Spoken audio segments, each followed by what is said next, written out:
Guys, ito, magse-set up ako ng panibagong BBS. Yung hatchable. Ito. Hatchable yan. Pero syempre, lalagyan muna natin ng asin.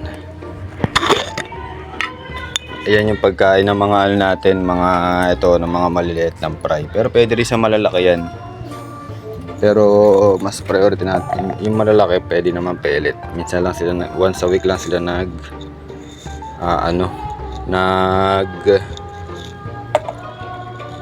BBBS. Ito, lagyan natin asin. Damihan natin para mapisa to. Mga egg yan, egg, baby brine shrimp egg. Brine shrimp egg yan. Ayan. Lagyan natin ang asin to, yan. Kahit 1 tablespoon. Pwede na yan. Tapos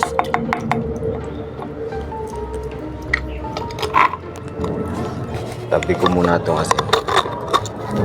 Ayan o, yung mga equipment ko kumplete yan parang si Aling Leti ang kumplete.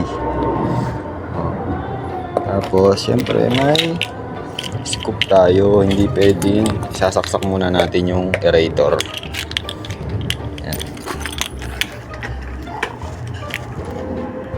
Yan, nakasaksak na. Bubuksan natin. Yun o.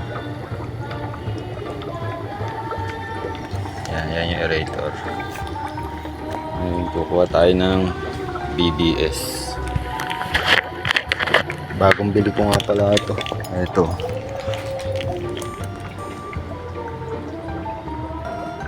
Brine shrimp egg. 50 grams. Hatchable to. 24 hours lang ang ano niya. 18 hours to 21 hours hatch na siya.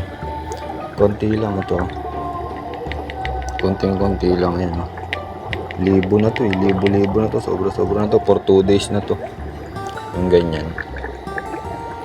For 2 days na yan. Bukas, ano na yan? Hatchable na yan. Gumagalaw na yung mga yan bukas.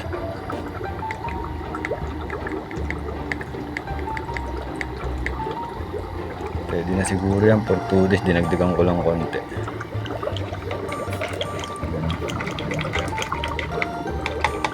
Bukas ganitong oras magpapakain ulit ako. Pisa na yan sakto. May extra pa nga akong iseyo pag medyo nadagdagan yung mga alaga natin. Pag mga naglaki yan to, baka maging dalawa to. Tsaka pag nagbreed na ako ulit.